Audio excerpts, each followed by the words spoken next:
जा सकते हैं। अच्छा चलो सब छोड़ो, काम करते हैं जैसे यूट्यूब में करता है। अभी बता दियो मुझे।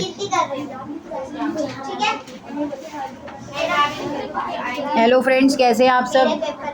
अरे ज़रा शांति रख लो 2 मिनट की। जैसे कि हमने आपने देखा था, क्या पढ़ा था? अरे वाह, हिस्ट्री का चैप्टर है ये, चैप्टर फर्स्ट, मोहन जो दौड़े थे। जेठालाल की कहानी में मोहन जो दौड़े थे। है ना। हड़प्पा संस्कृति के योजनाबद्ध शहर के बारे में आज हमने शुरू करना है। अब यहाँ पर क्या है कि संभवतः हड़प्पा सभ्यता का सबसे अनूठा पहलू शहरी केंद्र का विकास था। आइए ऐसे एक केंद्र मोहनजोदड़ो को सूक्ष्मता से देखते हैं। मतलब क्या करेंगे, अब हम इसको बड़ी गहराई से इसका क्या करने जा रहे हैं, विश्लेषण करने जा रहे हैं कि मोहनजोदड़ो के अंदर बेसिकली था क्या। तो हालांकि ये सबसे प्रसिद्ध पुराना स्थल है और यहाँ पर खोजा गया स्थल हड़प्पा था। देखो, एक मोहनजोदड़ो है,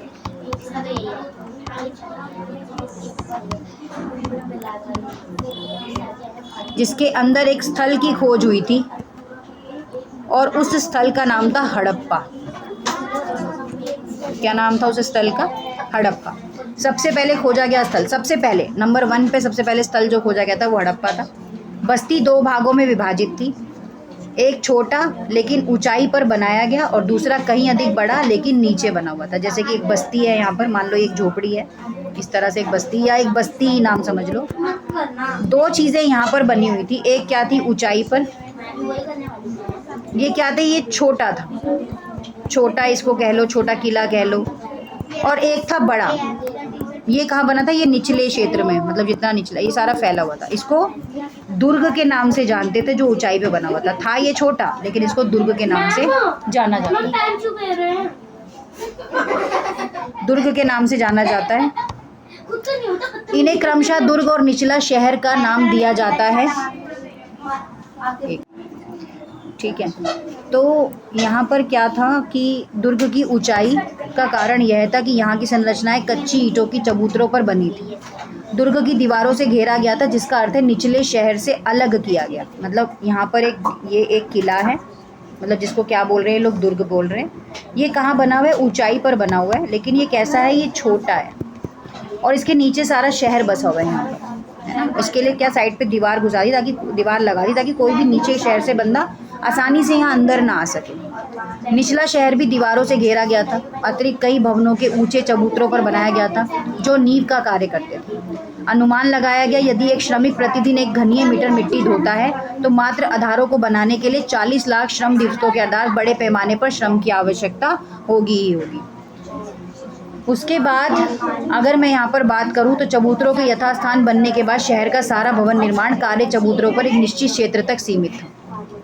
ऐसा इसलिए प्रतीत होता है कि पहले बस्ती का नियोजन किया गया था, फिर उसके अनुसार कार्यान्वयन। नियोजन के अन्य लक्षणों में ईंटें शामिल हैं, भले ही धूप में सुखाकर, भट्टी में पकाकर, या निश्चित अनुपात की हो सकती हैं। लंबाई, चौड़ाई, ऊंचाई 4 गुनी 2 गुनी होती थी। अब जैसे ही हड़प्पा के बारे में पता चल गया तो यहाँ पर क्या बना दिया इन्होंने, प्रवेश द्वार बना दिए कि लोग कैसे अंदर बाहर आएंगे जाएंगे, ये चीज़ें हैं। यहाँ पर नालों का निर्माण किया गया। तो बात करें कि शहरों में सबसे अनूठी विशेषताओं में से एक ध्यानपूर्वक नियोजित जल निकास प्रणाली। जैसे यहाँ पर ये पानी आ रहा है और यहाँ से निकल के कैसे जाएगा, जैसे मान लो ये मेरा घर है, अब मैं यहाँ पर कोई भी काम कर रही हूँ पानी वाला, तो निकल के कहाँ से जाएगा। तो इस तरह से उन्होंने क्या करा, नालों का निर्माण कर दिया। सड़कों गलियों में लगभग एक ग्रिड पद्धति में बनाया गया था। अगल बगल आवासों का निर्माण किया गया था। कम से कम एक दीवार का एक गली से क्या कर दिया, सटा दिया गया था। अब दुर्ग की बात करें तो हड़प्पा बस्तियों में एक छोटा ऊंचा पश्चिमी, बड़ा लेकिन निचला पूर्वी भाग है। स्थलों पर पूरी बस्ती किलेबंद थी। शहर के कई हिस्सों में दीवारों से घेर कर अलग किए गए थे। लोथल दुर्ग दीवार से घिरा तो नहीं था, पर कुछ ऊंचाई पर बनाया गया था। ठीक है, अब नेक्स्ट टॉपिक जो आता है वो क्या बोलता है, वो बोलता है गृह स्थापत्य, कि वहाँ के घर कैसे थे।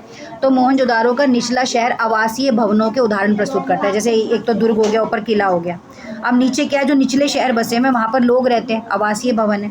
एक आंगन था, उसके अंदर चारों ओर कमरे बने थे। आंगन खाना पकाने का, कटाई करने का, और तौर पे गर्म और शुष्क मौसम में अलग थे। जैसे गर्म मौसम के लिए अलग कमरे, सर्दियों के लिए अलग कमरे। इस तरह से बनी दीवारों में खिड़कियां नहीं थी। ईंटों के फर्श, हर घर ईंटों के फर्श से बना था। मतलब जैसे आजकल तो आप लोग टाइल्स वगैरह लगाते हैं, आजकल क्या लगती हैं, टाइल्स लगती हैं, लेकिन पहले के ज़माने में टाइल्स नहीं होती थी, ईंटों के फर्श होते थे। इवन जो मेरी ग्रैंड मदर का हाउस था, जब मैं बहुत छोटी थी, मतलब अप्रॉक्स 4 इयर्स की होंगी मैं उस टाइम पे, तो वहाँ पर भी क्या था, ईंटों का ही फर्श था। तो वो भी मेरी दादी काफ़ी अच्छे चमका के रखती थी। नालियाँ दीवारों के मध्यम से सड़क नालियों से जुड़ी थी। कुछ घरों में दूसरे तल या छत जाने हेतु बनाई गई सीढ़ियों के अवशेष मिले हैं, जिसका प्रयोग संभवतः राहगीरों द्वारा किया जाता था। और कुआं लगभग 700 कुओं की जो संख्या थी वहाँ पर, वो टोटल कितनी थी, 700 थी। ये एक आपको एक डायग्राम इस तरह का दिखाया गया है कि ऐसा घर वहाँ पर हुआ करते थे। आवास कमरे हैं इसके अंदर। अब बात कर लेते हैं, नेक्स्ट टॉपिक क्या है, दुर्ग की। किसकी बात करते हैं, दुर्ग की बात करते हैं। तो दुर्ग हमें ऐसी संरचनाओं के साक्ष्य मिलते हैं जिसका प्रयोग संभवतः विशिष्ट सार्वजनिक प्रयोजनों के लिए किया जाता था। इनमें से एक मोल गोदाम, एक विशाल संरचना, ईंटों से बने केवल निचले हिस्से शेष हैं, जबकि ऊपर हिस्से में संभवतः लकड़ी से बने पहले नष्ट हो गए और फिर विशाल स्नानगृह सम्मिलित हो गए। फिर स्नानगृह बनने लगे जहाँ पर गलियारों में जलाशय, पानी के लिए अलग चीज़ें बननी शुरू हो गई, तो वो दुर्गों के लिए बनती हैं। अब ये हो गया आपका टॉपिक 3 कंप्लीट। अब हम चलते हैं टॉपिक 4 की तरफ, जो बात करता है सामाजिक विभिन्नताओं की। ठीक है।